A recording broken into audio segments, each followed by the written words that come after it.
Hello friends, welcome back to my channel Karthik Telugu news. Friends, ఇవాళ వర్షాలకు సంబంధించి మరొక ఇంపార్టెంట్ అప్డేట్ న్యూస్ అయితే రావడం జరిగింది. దీని గురించి మరిన్ని విషయాలు ఈ వీడియోలో తెలుసుకుందాం.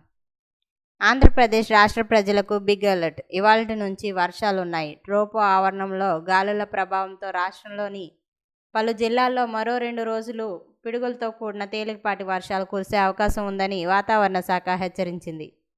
ఇక అలాగే నేడు అల్లూరి, పోలవరం, విశాఖ, అనకాపల్లి, కాకినాడ, కోనసీమ, తూర్పుగోదావరి, పశ్చిమ గోదావరి, ఏలూరు, కృష్ణా, ఎన్టీఆర్, శ్రీ సత్యసాయి, వైఎస్ఆర్ కడప, చిత్తూరు, తిరుపతి జిల్లాల్లో అక్కడక్కడ పిడుగులతో కూడిన తేలికపాటి వర్షాలకు అవకాశం ఉన్నట్లు తెలుస్తోంది. ఉరుములు, మెరుపులు వచ్చేటప్పుడు చెట్ల కింద, పొలాల్లో ఉండకూడదని, సురక్షితమైన భవనాల్లో ఆశ్రయం పొందాలని అధికారులు సూచించారు. ఇక అలాగే రేపు కూడా ఇదే పరిస్థితి ఉంటుందని వాతావరణ శాఖ వెల్లడించింది. మరోవైపు అల్లూరి జీకే వీధి మండలంలో తీవ్ర వడగాలులు, అలాగే మంచింగిపుట్టు, పెదబయలు, గోకవరం, చింతూరు, కోనవరం, వరరామచంద్రపురం, గుర్తేడు మండలాల్లో వడగాలులు వీచే అవకాశం ఉన్నట్లు స్పష్టం చేశారు.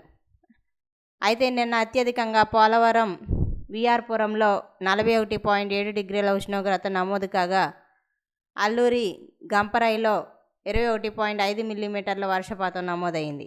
సో ఫ్రెండ్స్, ఇది అప్డేట్ న్యూస్. మరిన్ని అప్డేట్స్ కోసం ఛానల్ సబ్స్క్రైబ్ చేసుకోండి ఫ్రెండ్స్. అలాగే పక్కన ఉన్న బెల్ ఐకాన్ని క్లిక్ చేసి వీలైతే ఛానల్కి లైక్ అయితే చేయండి. Thank you friends. Thanks for watching this video.